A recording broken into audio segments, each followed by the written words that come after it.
say right now. First of all, thank you, Mayor Wu. I've been here a short period of time, and I've been so impressed with your leadership as mayor.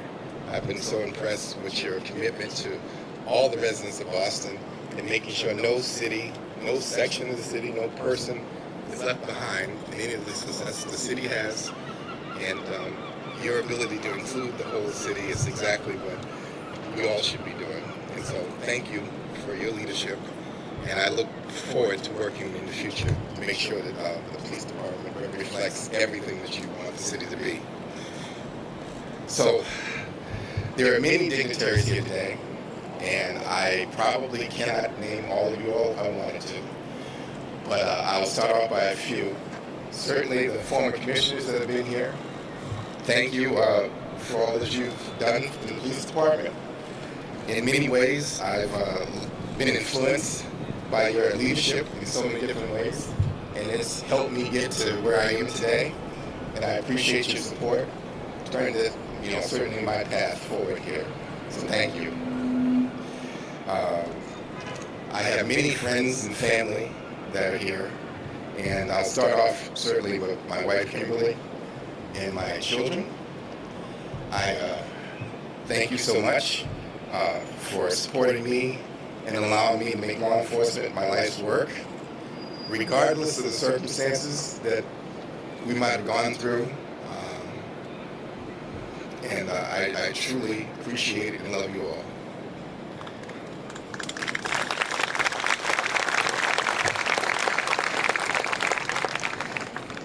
To come home and be able to lead in this department, in this city, to come to a place where I grew up, where I was raised, where I was an officer, where I raised my family. This is an incredible opportunity. And with all great opportunities comes great responsibility. And I look forward to making sure I live up to that responsibility. Those in law enforcement and policing to serve the community. But we have to reimagine how we do that in the world we live in today. We have to actively engage with the community, because in order for us to be successful, that's the path to get there.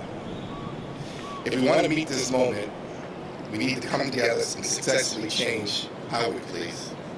To do this, we'll be looking to partner with the community and make this a reality through listening, through partnership, through figuring out better ways to serve the public under the conditions that we're living in today.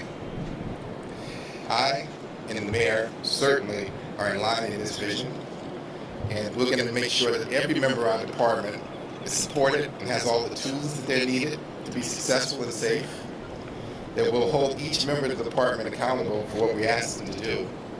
But more importantly, we will support them as they meet the community where they are to figure out how it is that they want us to police. I want to thank the commission that certainly hired me.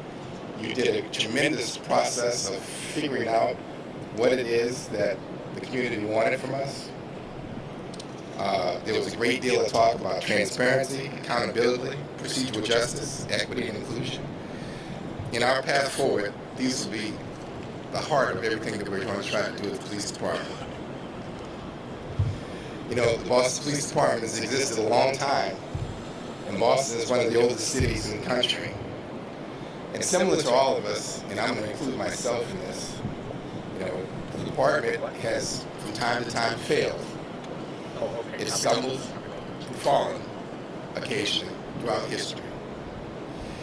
But the department, like many of us, has gotten up and actually tried to find a path forward and been successful through whatever it was they went through at that time.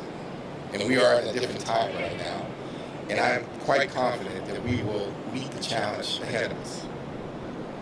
We are resilient, and we've made change happen before, and we'll do it again. But hopefully, with the permanence, or at least until society evolves and changes, and we voluntarily change ourselves to meet the future needs. Since I was announced to be the 44th Boston Police Commissioner, there's been a great deal of talk about the incident that happened to me 27 years ago. And while this incident is absolutely informs like who I am, it doesn't define me. I've worked to change policing since that incident occurred, and I will continue to do all I can to make sure that no black or brown person or any individual, no matter what their gender identity or race, is the victim of any kind of unconstitutional policing.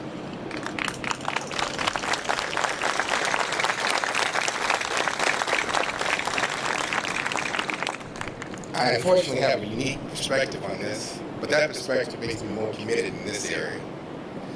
I do want to note that I was able to overcome, or at least deal with what I went through.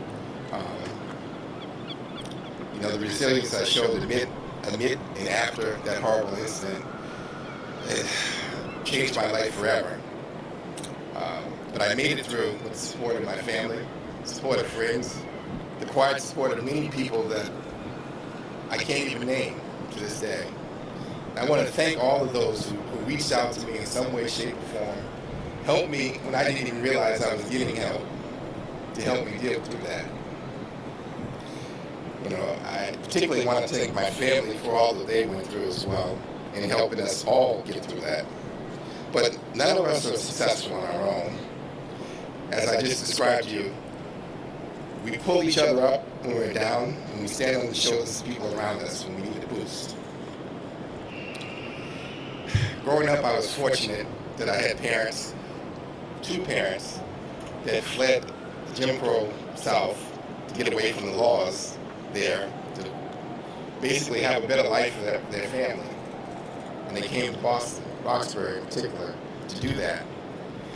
They endured quite a bit in life, and even their early entry into the city here during a time when, racial incidents were quite common here in the city. But I learned resiliency from them. I learned that what's important in life, you have to stand up to people and deal with things if you want to be successful and actually achieve something. And those were my role models, growing up in a lot of ways, and that helped me tremendously.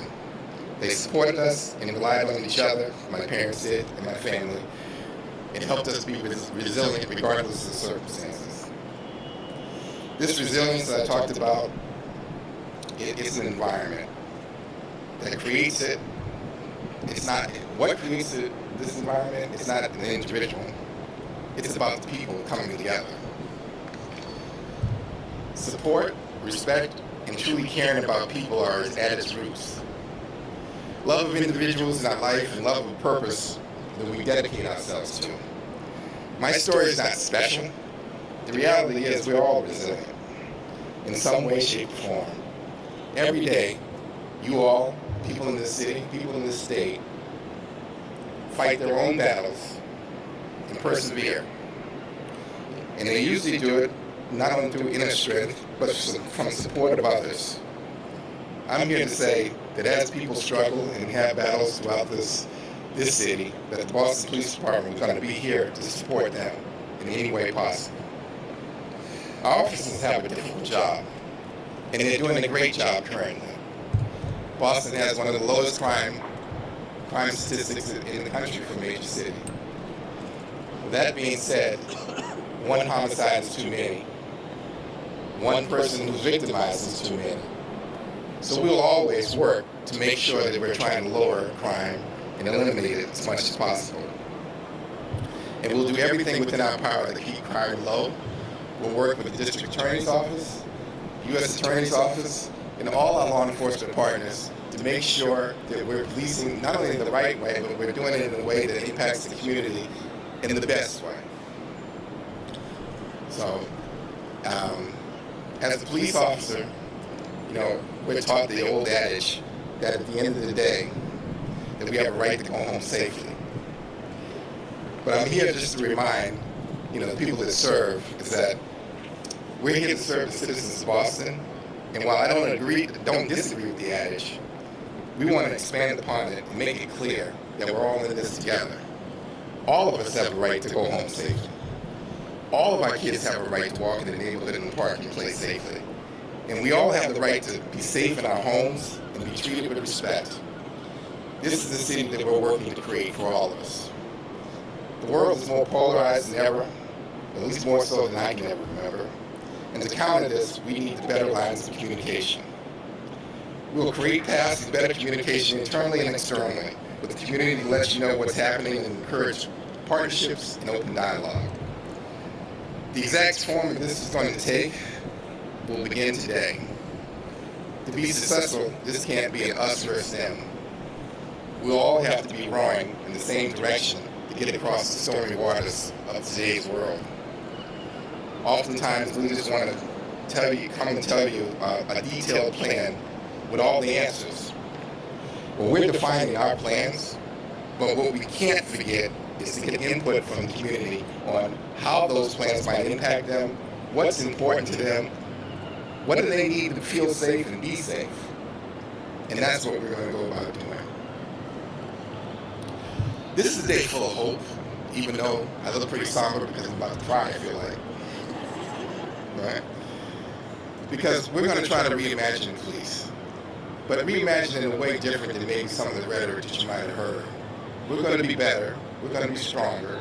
We're going to build off the strengths of every individual that works there, both sworn and civilian.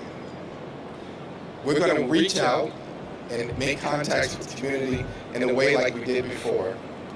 I know COVID has impacted that tremendously, but we're going to try to undo some of that. You know, I have great hope that we're going to do quite well because I have great hope in the men and women that do this job. And I have more hope for the city of Boston, which I grew up in. So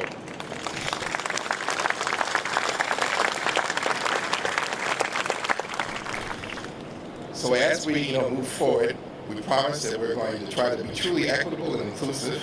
We'll work to ensure that the department looks like the communities we serve so we can always police in a community-friendly way. So with that said, I ask everyone who loves the city to please join us in helping move the Boston Police Department forward.